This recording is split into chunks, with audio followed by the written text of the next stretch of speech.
안녕하세요 여러분들. 워드 프로세서 1급 필기. 자, 오늘은 3과목에서 PC 기본 상식의 문제 41번부터 설명을 드리겠습니다. 자, 41번 문제 보시면요, 다음 중에서 컴퓨터 발전에 대한 세대별 특징으로 연결한 것으로 옳지 않은 것은, 이렇게 나와 있죠. 자, 컴퓨터를 갖다가 이렇게 세대별로 구분했을 때 1세대부터 이제 여기 4세대까지 나와 있는데, 원래는 이제 5세대까지도 돼 있습니다. 자, 1세대라고 하면요, 1900년, 50년대 이렇게 생각하시면 되세요. 50년대, 1950년대.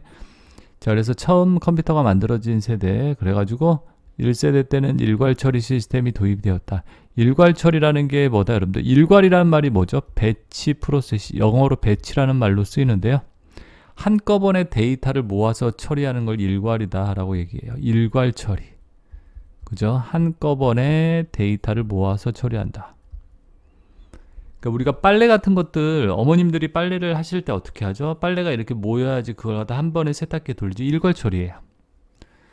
자, 그리고 여기 보면 분산 처리 시스템. 자, 일괄 처리 다음에 1세대 때, 그러니까 처음 초창기 컴퓨터에서 데이터를 처리하는 방식이 일괄 처리였어요. 분산 처리는 여러분들 그 후에 나오는 겁니다. 자, 그래서 1번이 틀렸습니다. 그래서 분산 처리는 여러분들 4세대 때 나왔다는 거예요. 이 분산 처리가 몇 세대, 여러분들? 4세대. 여기 분산 처리는 몇 세대? 4세대라는 걸 이렇게 기억해 주시고요.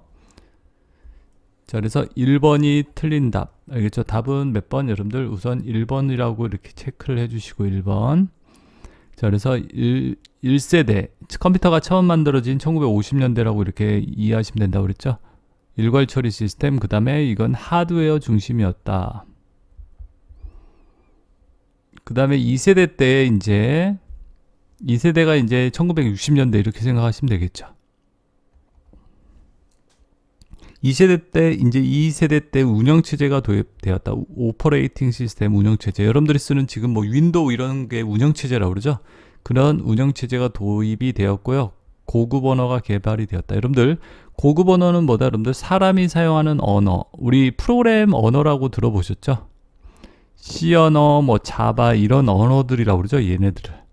이런 것들이 바로 몇 세대? 2세대 때. 자, 그래서 1세대 때는 일괄 처리 하드웨어, 그러니까 기계어 중심이었고, 기계 중심이었고, 2세대 때 이제 본격적으로 운영체제, 그래서 고급 언어가 개발이 되었다. 그리고 실시간 처리가 이루어졌다. 실시간 처리. 아까는 일괄 처리 방식이었죠. 2세대 때는 실시간 처리. 실시간 처리를 뭐라고 그런다? 2세대 때 실시간 처리인데, 실시간 처리는 즉시 처리. 데이터가 발생되는 즉시 처리할 수 있는 이러한 실시간 처리가 2세대 때 개발이 되었다라고 이렇게 봐두시면 되겠습니다. 3세대 때는요. 자, 2세대 다음이 이제 3세대겠죠. 70년대라고 생각하시면 되겠죠. 3세대 때는요. C분할 처리가 나왔다라고 합니다. C분할. C분할은 뭐다, 여러분들? C분할. 3세대 때 C분할 처리.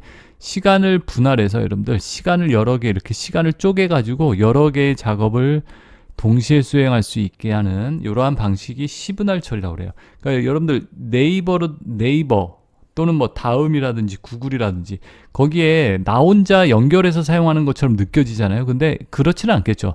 네이버라든지 야후라든지 다음이라든지 이런 컴퓨터들이 이렇게 시간을 쪼개서 여러 사람들의 작업을 처리를 해준다는 얘기예요.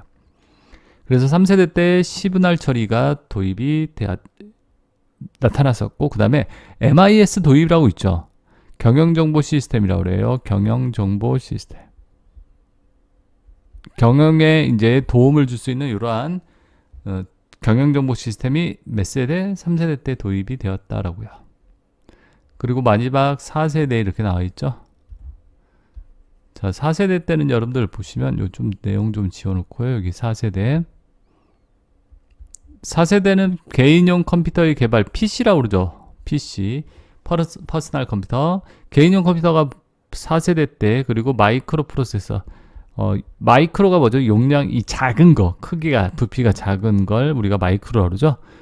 마이크로 프로세서, 그러니까 CPU라고 해서 이해하시면 되세요. 이렇게 소규모의 CPU들이 개발이 되었다. 이러한 특징들 이렇게 봐두시면 되겠습니다.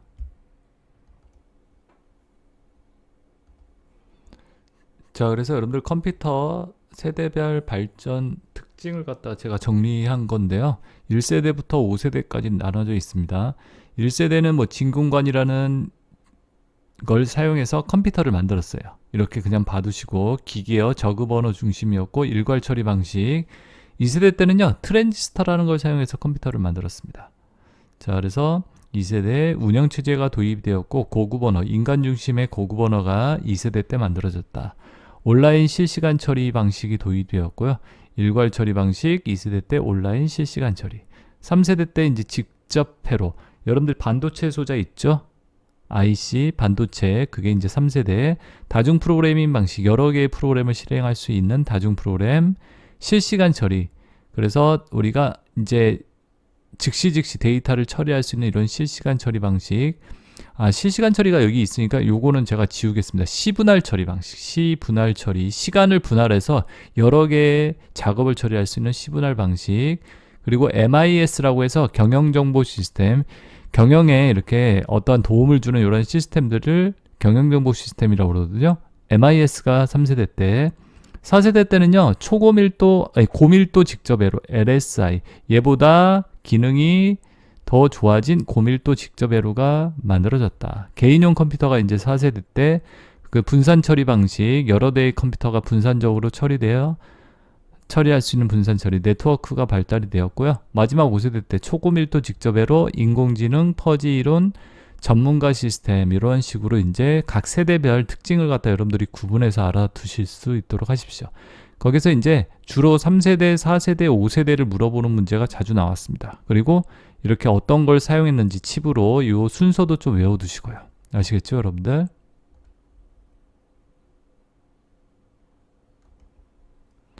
자, 그리고 여러분들 이제 42번 문제죠. 42번은요, 다음 중 데이터 표현 방식에 대한 설명으로 옳지 않은 것은, 데이터를 갖다 표현하는 방식에 대해서 물어보는 문제인데 옳지 않은 걸 갖다가 이렇게 찾아보란 얘기입니다. 자, 데이터를 표현하는 방식에는 숫자를 표현하는 부동소수점 표현은 고정소수점 표현에 비해서, 자, 우리가 컴퓨터 내부에서 숫자를 갖다 표현하는 방식이 두 가지가 있다라고 이해하시면 되세요. 부동소수점하고 고정소수점 표현 방식. 자, 그래서 부동소수점, 고정소수점 두 가지의 표현 방식이 있는데, 자, 부동소수점은 고정소수점에 비해서 큰 수나 작은 수를 갖다 표현하기 때문에 컴퓨터 내부에서 처리하는 시간이 많이 걸린다. 이렇게 되어 있습니다. 자, 여기서 이제 부동소수점이 뭐냐? 그러면 여러분들 부동은요, 뜰부자를 써가지고 이거는 여러분들 소수점이 있는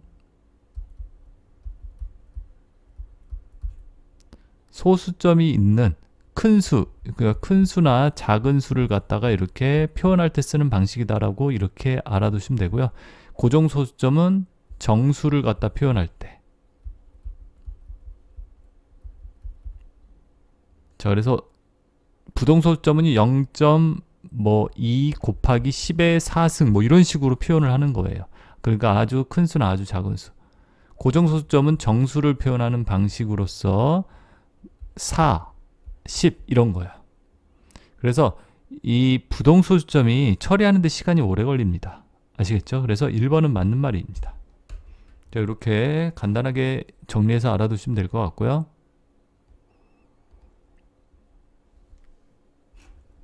자, 그 다음에 두 번째 나와 있죠. 두 번째 문자 표현 방법 중 확장, 이진화, 십진 코드라고. 그러니까 이건 숫자를 표현하는 방법에는 두 가지가 있는 거고요. 문자를 표현하는 방식에 EBCDIC 코드라고 되어 있죠. 확장, 이진화, 십진 코드라고 얘기합니다. 8비트로 표현을 하고 8개의 비트를 사용해서 문자를 표현한다고 그래요. 그러면 2의 8승 이렇게 계산하면 돼요. 그래서 256가지의 정보를 표현하는 거고, 아스키 코드라고 되어 있죠. 미국 표준 코드라고 얘기합니다. 아메리칸 스탠다드 코드. 이건 7비트로 데이터를 표현을 합니다. 그래서 얘는 128가지의 정보를 표현한다고 얘기합니다. 2의 7승이죠. 그러니까 128가지. 그리고 이건 아스키 코드는요, 여러분들 개인용 컴퓨터 또는 통신 있죠. 통신할 때 사용되는 코드다라고 이렇게 알아두시면 되세요. 그 다음에 이제 문자를 표현할 때 쓰는 코드로 BCD 코드라는 코드가 있죠. 6비트짜리 6비트. 자, 6비트. 그래서 2의 6승으로 64가지. 이렇게 문자를 표현하는데 3가지 코드가 있다라는 거 알아두시면 되고요. 자, 2번도 맞아요, 여러분들. 3번에 그레이 코드 이렇게 돼 있죠. 그레이 코드는요, 각 자릿수의 고유한 값을 부여한 코드로 가중치 코드에 속하여 보수를 얻을 수 있다. 자, 그레이 코드는 여러분들 이렇게 외워두세요. 비가중치 코드다라고요. 자, 그레이 코드라는 것은 비가중치 코드라고 그래서,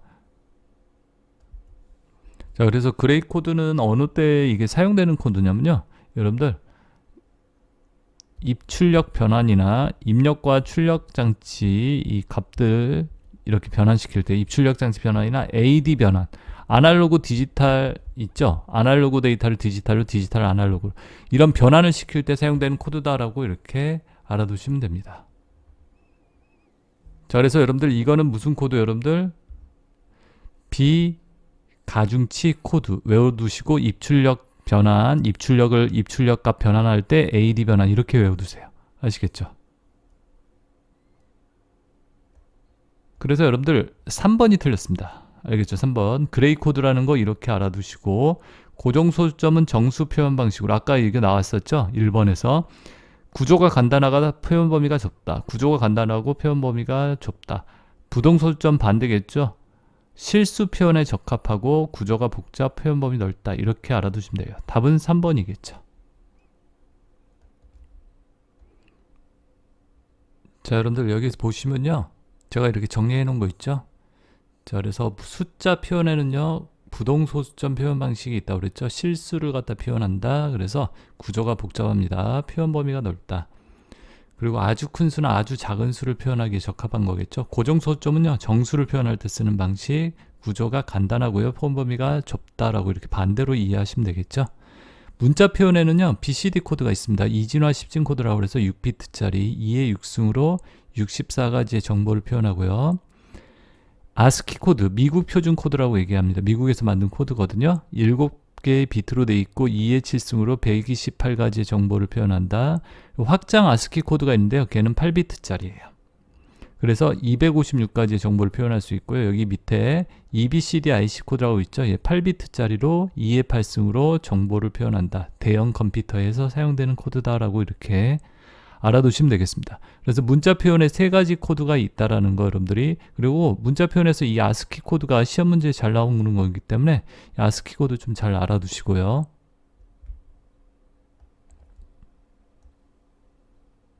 자, 그리고 그레이 코드라고 있죠. 그레이 코드를 비가중치 코드라고 이렇게 외워두시고요. 그래서 비가중치라는 것은 어떠한 값을, 이 BCD, ASCII, FCD라는 건 각 자리마다 어떤 특정한 값을 가지는 가중치 코드라고 그래요. 근데 얘는 비가중치 코드라고 그러니까 외워두시고요. 입출력 변환, 입력과 출력 값을 서로 변환할 때 쓴다. AD 변환, 아날로그와 디지털, 아날로그를 디지털로, 디지털로 아날로그로 변환할 때 사용된다. 이렇게 그레이 코드 외워두시면 되겠습니다. 아시겠죠, 여러분들? 자, 그래서 답은 몇 번이다? 3번입니다. 알겠죠? 비가중치 코드 이렇게 제가 말씀드리는데, 여러분들 이렇게 자세한 것까지 이렇게 제가 설명을 드리지 않는 이유는요, 여러분들 중요한 거는 우리가 문제의 답을 찾는 게 중요한 겁니다. 솔직히 이러한 내용들이 여러분들이 실기 때 문서 작성하는 건데, 실기 때 이런 내용 나올까요? 나오지 않습니다. 아시겠죠? 그렇기 때문에 여러분들은 답을 갖다 빨리 찾고 뭐 한다? 100점 만점에 60점 맞고 합격하는 게 중요하다는 얘기예요. 아시겠죠, 여러분들? 자, 그 다음에 43번 문제 풀어보겠습니다. 43번에 키보드 없이 손가락 또는 전자펜을 이용해서 직접 액정 화면에 글씨를 써서 문자를 인식하는 터치 스크린 방식을 주 입력 방식으로 하여 프로그램을 실행할 수 있는 모바일 인터넷 기기는 뭐냐? 그러니까 모니터에다가 이렇게 글씨를 써가지고 인식할 수 있는 방식이래요. 전자펜이나 손가락을 이용해서. 자, 보겠습니다. 43번에 보기 HMD라고 얘기한다. 태블릿 PC다, 노트북 컴퓨터, 랩탑 컴퓨터다. 그런 컴퓨터를 뭐라고 그런다? PC를 여러분들 태블릿 PC라고 그러죠. 답은 2번. 그죠? 2번.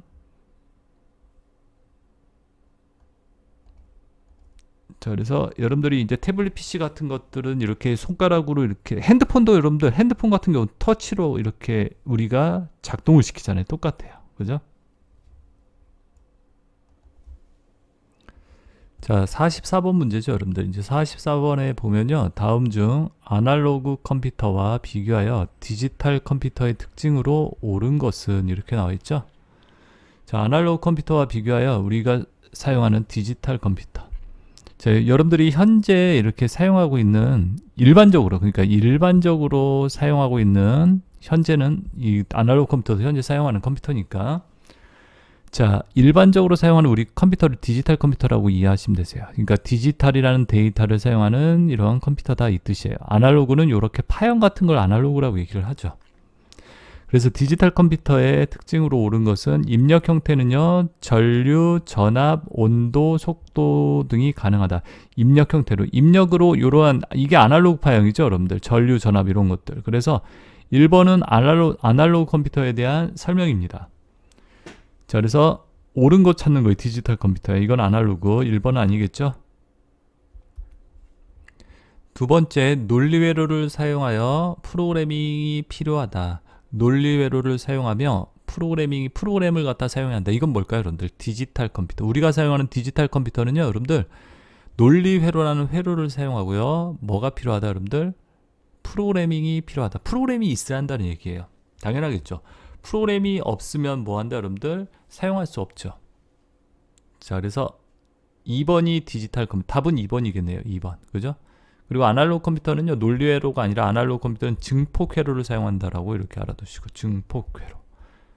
자, 증폭회로라는 회로를 사용한다. 이렇게. 자, 그리고 여기 3번은요, 아날로그에 대한 설명이겠죠. 미분이나 적분에 관한 연산도다. 그러니까 이 아날로그는요, 미적분 연산을 한다라고 그래요. 미적분. 우리 그래프 같은 걸 요거를 갖다가 이제 만들려면 미분, 적분, 이러한 것들이 필요하죠. 자, 디지털 컴퓨터는 그럼 뭐가 필요하다, 여러분들? 디지털 컴퓨터는 논리 회로를 갖다 이용한다라고. 그러니까 사치간산을 한다라고 그래요. 사치간산. 논리 회로를 사용해서 사치간산 또는 논리 산술 연산을 사용한다. 논리 산술 연산. 참이냐 거짓이냐 이런 게 논리적이다라고 얘기하죠. 산술 연산. 더하기 빼기 곱하기 나누기. 자, 그 다음에 특수 목적용으로 기억 기능이 적다. 자, 아날로그 컴퓨터에 대한 특징, 특수 목적용으로 사용됩니다. 여러분, 병원 같은 데 가보면 맥박 뛰는 거 있죠. 쥐익, 띠익, 이렇게 맥박 뛰는 거, 뭐 지진 계산하는 거. 이런 것들이 아날로그로 표시하는 거잖아요. 그래서 여러분들 특수 목적용으로 사용된다. 이렇게 구분해서 알아두시면 되겠죠. 답은 44번의 2번입니다.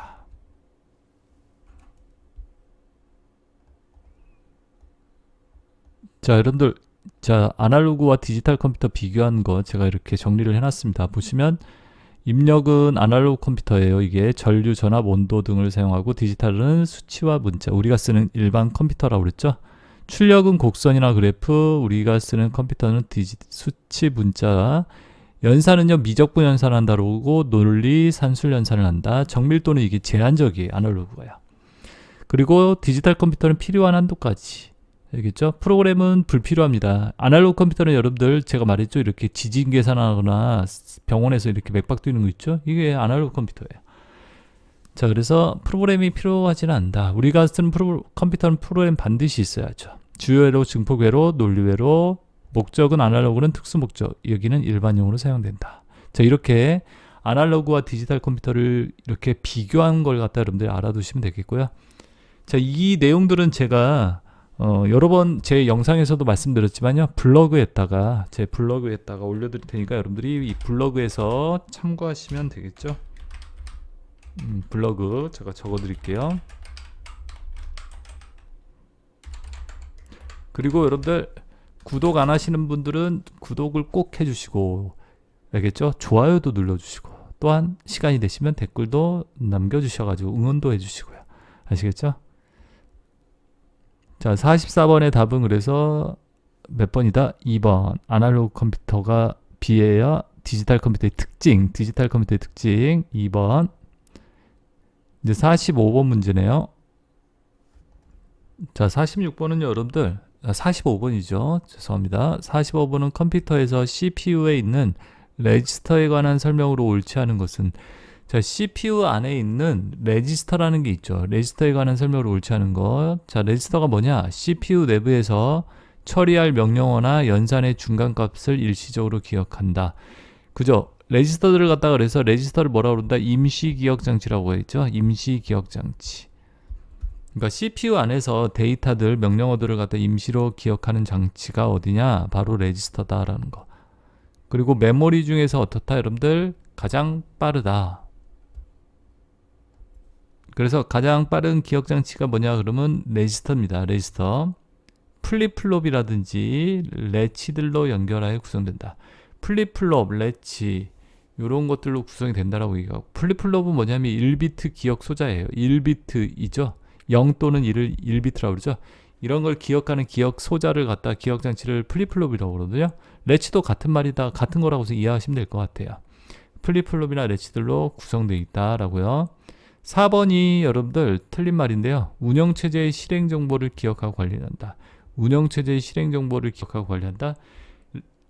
레지스터는요, CPU 안에 있는, CPU 안에, 그러니까 CPU 안으로 어떤 명령어들이 들어오죠. 또는 데이터들을 가서 사용하겠죠. 그러한 데이터들이나 명령어들을 갖다가 보관하는 장소이지, 운영체제의 뭐 실행 정보를 기억한다. 그런 것들은 해당 사항이 아닙니다. 답은 몇 번? 4번이겠죠. 자, 그래서 레지스터에 대한 설명이 뭐냐? 그러면 1번, 2번, 3번으로 이렇게 알아두시면 되겠죠. 자, 그리고 여러분들 이렇게 정리해서 또 한번 설명드리면요. 레지스터는 CPU 내부에서 처리할 명령이나 연산의 중간값을 기억하는 곳이다. 기억하는 장치. 메모리 중에서 가장 빠르다라고 얘기합니다. 그래서 레지스터가 가장 빠르고, 그 다음에 캐시 메모리라는 거, 주기억 장치, 보조기억 장치 순으로 속도가 이렇게 된다라는 거.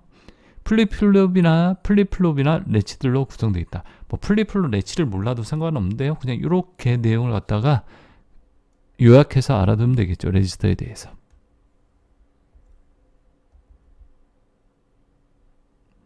자, 그 다음에 이제 46번이죠. 다음 중 CPU가 프로그램 명령을 실행하는 과정을 나타내는 거다. 올바른 순서로 나열된 것은 어떤 것이냐라고 물어보고 있습니다. 46번의 답은 2번인데요. 여러분들 2번 보시면 프로그램 명령과 데이터는 입력장치 또는 보조기억장치로부터 불러와 메모리에 저장된다. 여러분들이 사용하는 프로그램이나 명령어, 데이터를 갖다 불러와야겠죠. 알겠죠? 어디에서? 보조기억장치에서.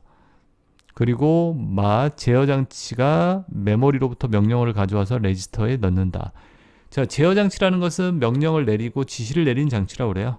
그래서 메모리로부터 명령어를 가져오겠죠. 그래서 레지스터에 임시기억장치에 넣습니다. 그리고 명령 시간을 통해서 명령어를 해석하고 필요한 데이터에 대한 메모리 위치를 결정하게 된다.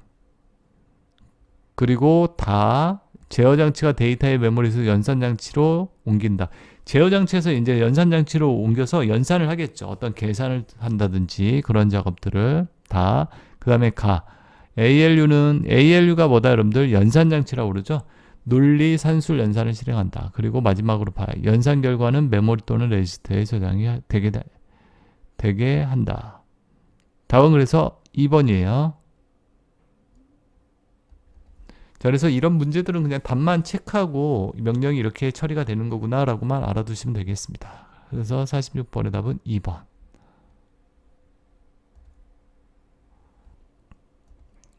47번이죠. 47번은 다음 중 객체지향 프로그래밍 언어로 짝지어진 것은 이렇게 나와 있습니다.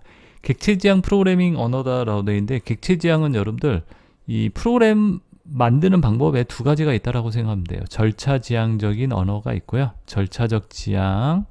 이게 이제 과거 초창기 썼던 프로그램 방식이고, 지금은 이제 객체지향 방식의 프로그램 언어를 사용한다고 그래요. 객체지향 언어는 뭐다 여러분들? 한마디로 프로그램을 갖다 부품화시킨 거예요. 그래서 어떤 프로그램을 갖다 부품화시켜서 조립해서 사용할 수 있게, 어떤 확장성, 그죠? 그런 것들이 뛰어날 수 있도록. 그래서 우리가 지금 자동차 같은 것도 어떻죠? 여러분들 가전제품 공장에서 이렇게 규격화돼 가지고 다 이거 조립해서 만드는 방식이잖아요. 그게 더 효율성이 좋고 에러도 적게 생기고, 그런 걸 객체지향이다라고 생각하시면 되세요. 자, 그래서 객체지향 프로그램 언어가 어떤 거냐? 여기서는 C++, C#, C라는 거 언어 들어보셨죠? C++, C# 자바. 그래서 답은 1번입니다. 자, 여기서 C나 C, 코볼 이런 프로그램 언어는요 객체 지향 프로그램 아니에요. 포트란도 마찬가지로 여기 C 나와 있는데 C랑 C++이나 틀려요. 그렇기 때문에 답은 1번 객체 지향 프로그램 언어 세 가지 이렇게 외워두시면 되겠죠. C++, C#, 자바. 자, 그래서 47번에 1번 이렇게 세 가지 객체 지향 프로그래밍 언어라고 이렇게 봐두시면 되고요. 48번 문제죠. 48번은 다음 중 응용 소프트웨어에 대한 설명으로 옳지 않은 것은 이렇게 나와 있죠. 자, 응용 소프트에 대한 설명으로 그러니까 우리가 일반적으로 운영 체제에서 사용되는 이런 소프트웨어들을 갖다 응용 소프트웨어라고 생각하시면 됩니다. 스프레드시트 소프트웨어로는 스프레드시트라는 소프트웨어로는 뭐가 있다? 엑셀, 로터스, 훈민시트가 있다. 자, 맞는 말이고요. 스프레드시트가 엑셀 같은 프로그램, 우리 계산할 때 사용하는 이러한 프로그램 있죠. 그런 걸 스프레드시트다라고 이해하시면 되겠습니다. 48번에 맞는 말이고 옳지 않은 겁니다.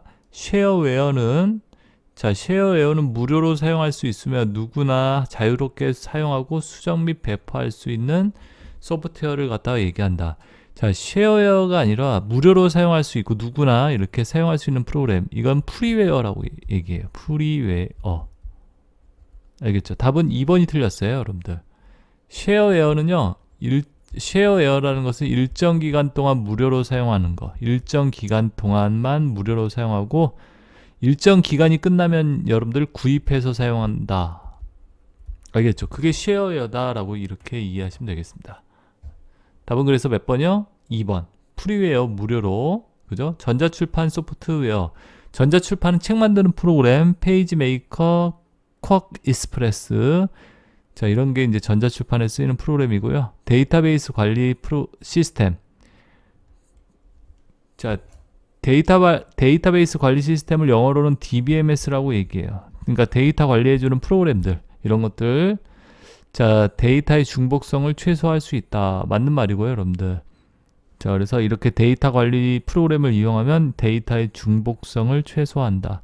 답은 몇 번? 2번이 틀렸다는 거 알아두시고.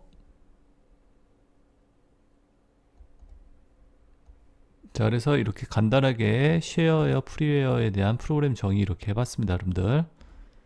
자, 그래서 쉐어웨어가 뭐고 프리웨어가 뭔지 이렇게 구분해서 알아두시면 되겠죠. 자, 그리고 49번 문제 곧장 보겠습니다. 49번은요, 다음 중 압축 프로그램에 대한 설명으로서 가장 거리가 먼 거. 압축 프로그램. 자, 우리가 알집 뭐 이런 압축 프로그램이 있죠, 여러분들. 압축 프로그램이 뭐죠? 압축을 한다. 자, 용량을 갖다 이렇게 줄여주는 것 또는 여러 개의 프로그램을 하나로 묶어주는 역할을 하는 거예요. 거리가 먼 거를 갖다 찾아보라고 그랬어요. 그죠? 49번에. 그래서 디스크 저장 공간을 효율적으로 사용할 수 있게 해준다. 그렇죠. 왜냐하면 크기를 갖다 이렇게 부피가 큰 걸 갖다 이렇게 줄여주기 때문에 압축 프로그램의 역할이. 그렇기 때문에 1번 맞는 말이겠죠.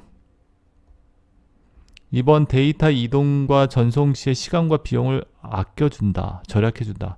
맞겠죠? 그죠? 용량이 작아지기 때문에. 3번 이미 압축된 파일을 다시 압축하면 압축률이 더욱 증가시킬 수 있다. 그러니까 한 번 압축을 했는데 또 여기서 압축한다고 반으로 줄어들고 막 그럴까요? 그렇게 되지는 않습니다. 한 번 압축한 걸 또 압축한다고 해서 압축이 되지 않습니다. 답은 3번. 틀린 거 3번. 그리고 윈도우 10에서는 여러분들 zip 파일의 압축 기능을 기본으로 제공하고 있다? 네, 맞습니다. 그래서 49번의 답은 3번. 그 다음에 50번이죠, 여러분들. 50번. 자, 50번은 다음 설명하고 있는 오디오 데이터 활용식으로 가장 적절한 것은. 자, 다음 설명하고 있는 오디오 파일. 자, 음악 파일. 가장 적합한 것.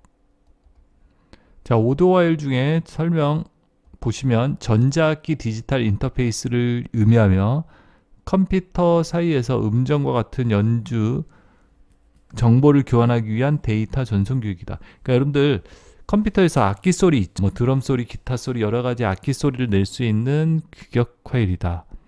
음성이나 효과음 저장이 불가능하고 이거는 여러분들 음성 같은 거 효과음 같은 거 그건 저장이 불가하고 영주 정보만 저장되어 있다. 자, 답은 몇 번일까요, 여러분들? 자, 이거 기억해 두세요. 전자악기 디지털 인터페이스. 악기 소리 같은 걸 저장하는 건 미디라고 그럽니다. 답은 몇 번? 4번. 자, 그래서 여러분들 답은 3번. 이렇게 음악 파일, 오디오 파일 있죠. 거기에서 미디가 뭔지 이렇게 알아두셔야 합니다. 전자악기 표준 규격이고요. 자, 그리고 여기서 오디오 파일 보시면 미디라고 있죠. 전자악기 디지털 표준 규격. 악기 소리 저장한 거. 그리고 mp3가 있죠, 여러분들. mp3는요, 오디오 파일이에요. 음악 파일 있죠. 사람 목소리라든지 음악, 악기 이렇게 소리들, 이 소리를 저장한 파일이죠. mpeg라고 해서 동영상 전문가 그룹이라고 얘기합니다. 이 mpeg라는 기술을 이용해서 만든 겁니다. 이 mp3라는 오디오 파일이. 그래서 기존의 오디오 파일, 웨이브라고 합니다. WAV. 원래는 옛날에는 이걸 많이 썼어요. 근데 그거의 용량의 10분의 1로 줄인 거다. 그리고 CD 수준의 음질이다라고 요 내용도 음질을 유지하면서 이렇게 10분의 1로 줄인 거다. 자, 그래서 여러분들이 이렇게 mp3가 뭔지, 미디가 뭔지 구분해서 알아두시면 되겠죠. 웨이브가 뭔지 이렇게 세 가지 이런 것들 다 요게 다 음악 파일들이에요, 이게. 그래서 mp3, 미디 이렇게 구분해서 좀 알아두시고 50번의 답은 몇 번? 4번이요. 그 다음에 이제 51번 볼까요, 여러분들? 51번. 자, 51번 보면요. 다음 중 속도, 느린 순으로 빠른 순, 느린 것부터 빠른 순으로, 그리고 용량은 작은 것부터 큰 것, 기억 소자, 개발 연도가 잘못 나타낸 것은 이렇게 되어 있습니다. 자, 그래서 느린 것부터 빠른 것 또는 작은 것부터 큰 걸로 나타내는 것 중에 잘못된 거 이렇게 찾아보란 얘기죠, 여러분들.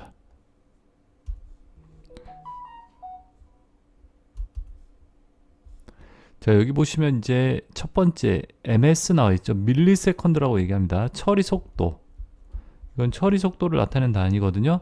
밀리세컨드가 10의 마이너스 3승이라고 돼 있죠. 여러분 10의 마이너스 3승은 뭐다? 1000분의 1초를 뜻합니다. 1000분의 1초. 10의 3승이니까. 아시겠죠? 마이너스니까 1000분의 1초. 그다음 마이크로 세컨드 3씩 더해진다라고 생각하시면 돼요. 마이크로 세컨드라고 그래. 10의 마이너스 6승초. 이렇게 100만 분의 1초, 그 다음 나노 세컨드 10의 마이너스 9승초, 피코 세컨드 10의 마이너스 12승초 이렇게 됩니다. 알겠죠? 밀리, 마이크로, 나노, 피코. 그 다음에 또 더 빠른 거는 펜토 세컨드가 있습니다. 10의 몇 승일까요? 15승이겠죠. 자, 그래서 1번은 맞는 거고 여러분들 처리 속도 단위 이렇게 외워두시고, 두 번째는요, 컴퓨터 소자. 자, 컴퓨터 기억 소자가 어떻게 됐다? 진공관이라는 걸 처음에 컴퓨터에서 사용되었고요. 그 다음에 또 뭐다, 여러분들? 트랜지스터라는 걸 사용했고, 그 다음에 집접회로 IC, 이게 반도체 칩이에요. 지금 우리가 쓰고 있는 반도체 칩 있죠. 그 다음에 고밀도 직접회로 LSI. 그래서 기억 소자의 발달 순서가 이렇게 된다라는 거. 하나, 둘, 셋, 넷. 아시겠죠? 진공관, 트랜지스터, 직접회로, 고밀도. 자, 요 순서들 이렇게 외워두십시오. 여러분들 지금 설명드린 것들 외워두고 맞는 말이에요. 1번, 2번. 자, 그 다음에 마크1, 에드삭, 애니악, 유니박 1 이렇게 돼 있죠. 이거 순서가 틀렸는데 애니악이 처음에 나와야 돼. 애니악 1번. 애니악이 뭐냐? 세계 최초의 컴퓨터. 알겠죠? 그래서 애니악이 처음 나와야겠고요. 세계 최초의 컴퓨터가 뭐냐? 그러면 애니악, 그 다음에 에드박. 에드삭이죠. 에드삭. 애니악 최초의 컴퓨터, 그 다음에 에드삭. 이게 에드삭이 뭐냐? 내장용 컴퓨터. 세계 최초의 내장 방식을 사용한 컴퓨터가 뭐냐? 이게 이제 에드삭입니다. 자, 그리고 세 번째가 이제 요거 마크1이라고 돼 있죠. 마크-I라고 돼 있죠. 마크-I. 이건 세계 최초의 디지털 방식의 컴퓨터라고 그래요. 디지털. 그 다음에 유니박1은 세계 최초의 상업용 컴퓨터라고 그래요. 상업용. 네 번째에. 그래서 순서가 애니악, 에드삭, 마크-I, 유니박1 이렇게 된다라는 거. 그래서 애니악이 먼저는 아닙니다. 답은 3번이 틀린 거예요. 3번이. 잘못된 거. 3번. 4번은요. 4번은 뭐다, 여러분들? 용량 단위를 나타내는 거죠. 컴퓨터 자료의 크기. 비트가 가장 작은 단위지 0과 1을 뭐라고 그런다? 비트라고 얘기하죠. 비트가 모여서 뭐를 만들죠? 바이트. 바이트는 8개의 비트의 모임이라고 그러죠. 바이트라는 게 8개의 비트. 우리가 글자 하나를 나타낼 때 1바이트라고 얘기하죠. 영어나 뭐 숫자 같은 거 이렇게. 그 다음에 바이트가 모여서 뭐를 만든다? 바이트가 모이면 워드라고 그래요. 그걸 워드. 워드가 뭐죠? 단어라는 뜻이죠. 그래서 우리가 이제 워드도 뭐 4바이트 이렇게 모여 있는 거. 4바이트가 모이면요. 1워드라고 그러는데 이걸 갖다 전 워드라고 얘기도 해요. 풀 워드. 알겠죠? 워드 4바이트의 모임이다. 풀워드. 이것보다 반인 건 뭐냐? 할프워드라고 그래요. 할프워드. 2바이트짜리도 있고. 그 다음에 더블워드. 더블워드는 뭘까요? 여러분들 배워드라고 그러죠? 이거에 풀워드의 배가 된다. 8바이트짜리. 이렇게 나눠지고.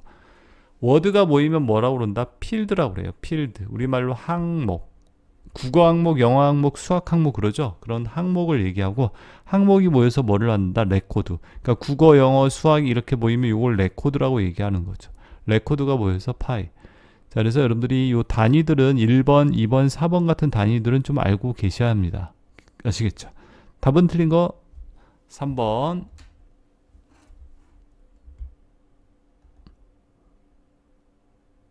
자, 51번 이렇게 봤고요. 여러분들 처리 속도, 구성회로, 자료의 크기에 따라서 이렇게 구분이 된다는 거.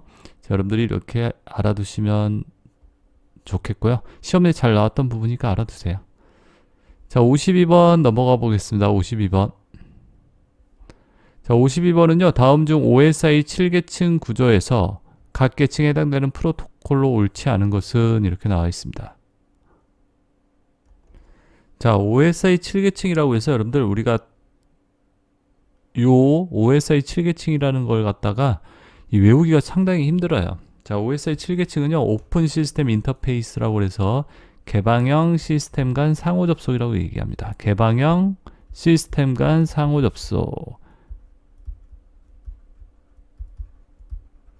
OSI 7개의 계층. 그러니까 개방형 서로 다른 시스템 간에 통신을 하기 위해서 7개의 단계를 만들어 놓은 거예요. 그걸 갖다 OSI 7계층이라고 얘기를 합니다. 자, 그래서 그 계층에 대한 프로토콜이 뭐죠, 여러분들? 통신 규약이라고 그러죠. 통신할 때 쓰이는 규칙과 약속의 집합. 이런 걸 프로토콜이라고 얘기를 합니다. 자, 그러면 그거에 대한 설명으로 옳지 않은 거. 자, 여기 그냥 답을 갖다 체크해서 외워두시는 게 좋습니다. 각 계층마다 뭐 어떠한 특징을 갖는지를 갖다 이렇게 하시려면 좀 시간이 오래 걸리기도 하고 비효율적이라고 얘기를 드릴 수가 있으니까, 자, 우선 데이터를 링크 연결하는 계층의 프로토콜로는 이러한 프로토콜이 있다라고요. HDLC, SDLC 비슷하게 생겼죠, 여러분들 보면. 네트워크 계층, 네트워크 컴퓨터들을 서로 연결하는 게 네트워크죠. 그런 네트워크 계층에 IP, ICMP가 있고요. 세션 계층 TCP, UDP가 있는데 여러분들 요거는 틀렸어요. 3번이 뭐냐면 전송 계층. 전송과 관련된 이런 프로토콜이 뭐냐? 그럼 TCP랑 UDP라는 프로토콜이 있습니다. 자, 응용 계층은요. 사용자가 이용하는 서비스들 뭐 FTP다, HTTP다. FTP는 파일 트랜스퍼, 파일 같은 거 송수신 있죠. 보내고 받고 할 때 쓰는 프로토콜. HTTP는요, 여러분들 인터넷 주소 이렇게 보시면 앞에 HTTP라고 보이죠? 있죠? 하이퍼텍스트 트랜스퍼 프로토콜이라고 그래서 인터넷 문서를 갖다 주고받을 수 있게 해주는 프로토콜입니다. 그래서 여기서 답은 3번 이렇게 외워두시고 각 계층마다 이런 프로토콜이 있다라고. 얘는 전송 계층에 해당되는 프로토콜이다. 답은 52번에 3번 이렇게 답만 체크해서 이걸 잘 물어봐요. 전송 계층에서 뭐가 있는지 또 네트워크 계층에 뭐가 있는지 이 부분 이렇게 응용 계층 이 3개의 계층 정도 이렇게 외워두시면 되겠습니다. 답은 3번이고요.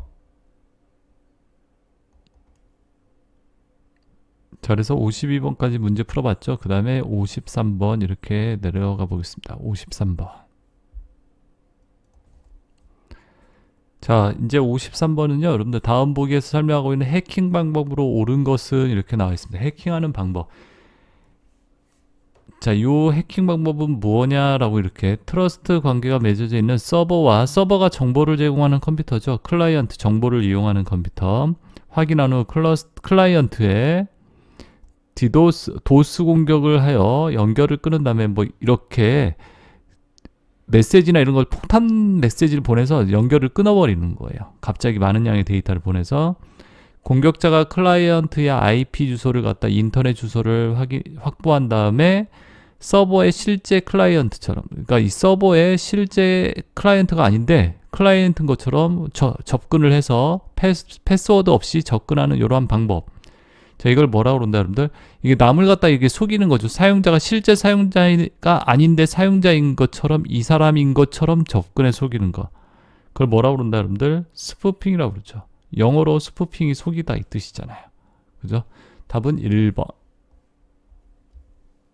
자, 그래서 속임수 기법. 실제 사용자가 아닌데 사용자인 것처럼. 실제 사용자가 아닌데 사용자인 것처럼 이렇게 속여서 접근하는 기법을 얘기합니다. 자, 그 다음에 여러분들 스니핑 나와 있죠. 여기에서 해킹 방법 스니핑은, 자, 몰래 엿보는 거. 그러니까 우리 패스워드 암호 있죠. 상대방의 암호를 갖다가 뭐 한다? 비밀번호 이렇게 해킹하는 행위예요. 이렇게 알아두시면 되겠죠.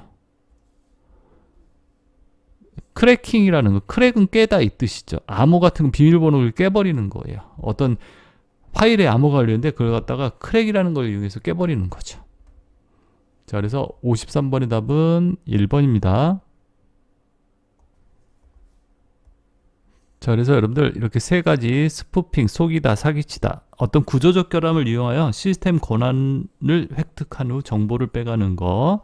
스니핑은요, 냄새를 맡다, 킁킁거리다, 뭐 이런 뜻이에요. 그래서 패킷 교환을 훔쳐본다. 패킷이 데이터거든요. 그래서 그런 데이터를 훔쳐보는 거예요. 상대방 아이디와 패스워드를 훔친다. 크랙은 뭐다요? 크래킹은요, 암호가 걸리는 거 깨는 거예요. 크랙. 아시겠죠? 세 가지 요 용어들 구분해서 알아두시고요, 여러분들. 그 다음에 54번 문제 이제 풀어볼게요, 곧장. 다음 중 제작자가 의도적으로 사용자에게 피해를 주고자 만든 악의적 목적을 가진 프로그램 및 매크로, 스크립트 등 컴퓨터상에서 작동되는 모든 실행 가능한 형태의 악성 코드가 아닌 것. 악성 코드, 소프트웨어가 아닌 거 찾아봐라, 뭐 이렇게 해석하시면 되겠죠. 자, 그래서 웜이라고 나와 있죠. 웜은요, 여러분들 스스로를 복제하는 악성 소프트웨어라고 그래요. 이렇게 복제를 막 자기 스스로 해요. 그러면 어떻게 된다? 시스템의 용량을 잡아먹겠죠. 그러한 프로그램을 악성 코드를 갖다가 웜이라고 얘기하고요. 트로이 목마는요, 정상적인 프로그램처럼 위장하는 이런 악성 코드를 얘기합니다. 자, 그래서 1번, 2번 다 맞는 거고요. 아닌 거 찾는 거예요. 여러분, 악성 소프트웨어가 아닌 거. 다음 거 3번, 4번 봐야죠. 3번은 여기 혹스라고 돼 있죠. 혹스. 자, 혹스라는 거 많이 안 들어봤을 텐데 협박성 스팸 메일 같은 거예요. 어떤 악성 코드 간염으로 뭐 개인의 비밀번호나 연락처, 사진, 동영상 같은 게 해킹이 됐다라고 이렇게 메일 같은 걸 보내서 이렇게 돈을 갖다가 뜯어내고 그런 것들 혹스라고 얘기합니다. V3 여러분들 다른 거 이거 모르더라도 V3는 다 알고 계시죠? 이게 뭐예요? 바이러스를 갖다 검사하고 치료해주는 이런 프로그램, 백신 프로그램이죠. 답은 4번이죠. 자, 그래서 54번의 답은 4번.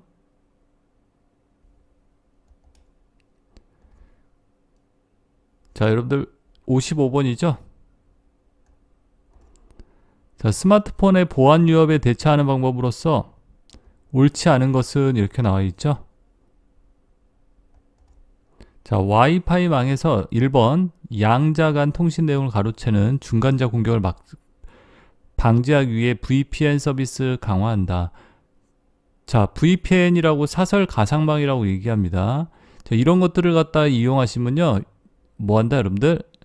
와이파이는 공개되어 있는 거라서 누구든지 접속해서 이렇게 사용할 수 있는 통신망이 와이파이죠.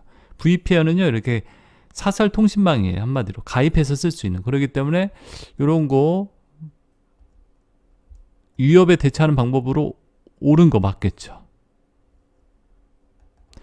두 번째, 악성 코드나 바이러스 감염으로부터 예방하고자 운영체제와 백신 프로그램 항상 최신 버전으로 업데이트한다. 맞는 말이죠. 세 번째, 악성 코드 유포를 막기 위해서요, 가급적 멀티미디어 메시지, MMS라고 그러죠. 멀티미디어. 그러니까 사진이나 뭐 동영상 이런 것들을 갖다가 우리가 멀티미디어 메시지라고 그러죠. 사용하고 블루투스 기능을 항상 켜놓는다. 자, 이게 여러분들 보안 위협에 대처하는 방법일까요? 블루투스를 항상 켜놓고 동영상이나 이런 것들, 메시지 이런 것들이 더 불안전하죠. 그런 파일들을 첨부해서 들어오면 뭐 한다 여러분들? 뭐가 될 수 있다? 바이러스에 더, 보안에 더 취약할 수가 있다는 얘기죠. 그렇기 때문에 3번은 틀린 거예요. 분실한 기기의 개인정보를 원격으로 삭제하여 불법 사용을 방지하는 킬 스위치라는 걸 이용하면 된다. 자, 이것도 킬 스위치라는 게 이제 분실되었을 때 거기 안에 있는 정보들을 갖다 삭제하는 그런 프로그램입니다. 답은 몇 번? 3번. 이런 거 도덕 문제죠. 읽어보면 여러분들이 풀 수 있는 3번. 자, 56번 이제 보겠습니다. 56번. 다음 중 정보보안 기법으로 사용되는 방화벽에 대한 설명으로 옳지 않은 것은. 자, 이 보안과 관련된 문제들은 좀 잘 나오는 편이에요. 그죠? 왜냐면 우리가 인터넷을 많이 쓰기 때문에 여러분 보안에 관한 것들을 중요하게 생각하겠죠? 자, 그래서 방화벽에 대한 설명으로 옳지 않은 것 이렇게 물어보고 있습니다. 방화벽이 뭐라 부르죠?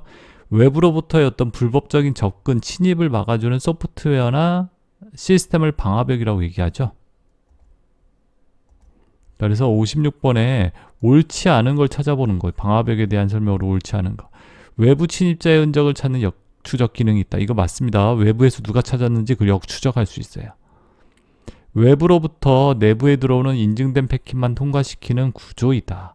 맞아요. 외부에서 이렇게 들어오는 거 인증된 것만 이렇게 들어오도록 내부로부터의 불법적인 해킹에 대비한 보안 기법으로 사용된다. 3번 틀렸습니다. 알아두셔야 할 게 내부로부터의 해킹 같은 건 막지 못합니다. 4번 해킹 등 외부로부터의 정보 유출을 막기 위해 사용되는 보안 기법이다. 그렇죠?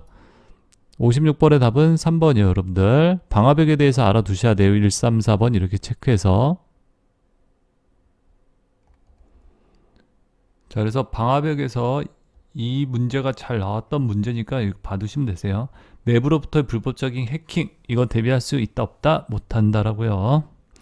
자, 그 다음에 57번이죠 여러분들. 57번 볼게요. 자, 57번은요 여러분들 정보통신기술 ICT에 대한 설명으로 옳지 않은 것은 이렇게 나와있죠. 정보통신기술 ITC라고 얘기하는데 그거에 대한 설명으로 옳지 않은 것. 자, 여기 증강현실이란 말이 있죠. 현실 세계의 배경에 3D 가상 이미지를 중첩하여 영상으로 보여주는 기술을 갖다 뭐라 그런다? 증강현실이다. 현실 세계를 배경으로 해서 이렇게 보여주는, 그죠? 컴퓨터 그래픽 기술을 이용해서. 자, 그리고 RFID라고 되어 있는 부분 1번 맞고요. 2번 RFID. 자, 전자태그가 부착된 IC 칩과 무선통신 기술을 이용해서 칩 있죠. 이 IC 칩과 무선통신 기술을 이용하여 다양한 정보를 관리할 수 있는 센서 기술을 갖다 뭐라고 그런다? RFID라고 이렇게 이해하시면 되고요. 그래서 여러분들 우리 반려견 같은 거, 개들 또는 뭐 동물들한테 칩을 씹어놓고 이렇게 위치 같은 거 추적하고 그러잖아요. 그거 RFID라고 생각하시면 되세요. 그런 기술들. 그 다음에 세 번째 매시업이라고 나와 있죠. 웹상에서 제공되는 다양한 컨텐츠와 서비스를 혼합하여 새로운 서비스를 개발하는 기술을 갖다가 뭐라고 한다? 매시업이라고 뭐 얘기를 합니다. 자, 4번에 텔레매틱스라고 나와 있죠. 이 텔레매틱스는 여러분들 무선통신 있죠. 무선통신과 GPS 기술이 결합된 거, 그걸 갖다 텔레매틱스라고 얘기합니다. 자, 그래서 여러분들이 뭐 자동차에서 위치 정보나 안전운전, 뭐 오락, 금융 서비스 이런 것들을 갖다가 이렇게 제공받을 수 있는 서비스를 텔레매틱스라고 얘기합니다. 아시겠죠? 자, 그래서 답은 몇 번? 4번입니다. 자, ICT와 관련된 용어 중에서는 여러분들 여기서 증강현실이나 RFID 정도 요 두 개 정도 내용을 갖다 좀 알아두시면 좋겠습니다. 57번의 답은 4번이라고 말씀드렸고요. 자, 그리고 58번 문제죠. 58번 문제 보겠습니다. 58번은요, 여러분들 모바일, 우리 스마트폰 모바일 기능에서 테더링에 관한 설명으로 옳은 것은 이렇게 나와 있죠. 테더링이라는 기능에 대한 설명이죠. 자, 기기에 내장된 카메라를 이용해 사물이나 환경의 부가 정보를 표시하는 기능이다. 그건 아니죠. 인터넷에 연결된 기기를 활용하여 다른 기기에 인터넷 접속을 가능하게 하는 기술이다. 답은 2번입니다. 테더링이 뭐라고요, 여러분들? 내 핸드폰에 인터넷이 되죠. 그 인터넷을 다른 기기에서 사용할 수 있게 해주는 그러한 기술이 바로 뭐다? 테더링이다. 알겠죠? 테더링 무슨 의미인지 테더링 기술이 이렇게 받으시고 58번에 2번, 그 다음에 이제 59번 문제죠. 59번. 다음 중 이제 전자우편에 대한 이메일이죠. 옳지 않은 것은, 자, 전자우편도 여러분들 인터넷 문제에서 잘 나오는 부분이니까 전자우편과 관련된 내용들을 좀 알아두셔야 합니다. 자, 옳지 않은 것, 전자우편의 송신을 담당하고 다른 사람의 계정이 있는 곳으로 전송하는 프로토콜이 IMAP이다. 이렇게 되어 있죠, 여러분들. 자, 여기서 1번이 틀렸는데요, 여러분들. IMAP이라는 요거는 뭐냐면 메일을 갖다 수신할 수 있게, 메일을 송신하는 게 아니라 받을 수 있게. 자, 메일을 받을 수 있게 해주는 프로토콜이 2개 있습니다. IMAP 여기 나와 있죠? 그 다음에 팝이 있어요, 팝. 자, 이거 알아두셔야 할 게 메일을 갖다 뭐 한다? 수신할 때 쓰는 프로토콜. 답은 1번이에요, 옳지 않은 거. 그 다음 메일 서버에 도착한 전자우편을, 자, 그리고 가져오도록 하는 거. 여기 나와 있죠? 팝3라고요. 전자우편 주소는 여러분들 이렇게 id하고 골뱅이라고 그러죠. @기어 그 다음에 뒤에 그 사이트 주소가 들어갑니다. 그래서 도메인 네임은 이게 도메인 네임이라고 그러죠. 이렇게 되고 회신은 받을 메일을 답장을 작성하여 발송자에게 보내는 기능을 우리가 회신이라고 얘기하죠. 답은 몇 번이요? 1번.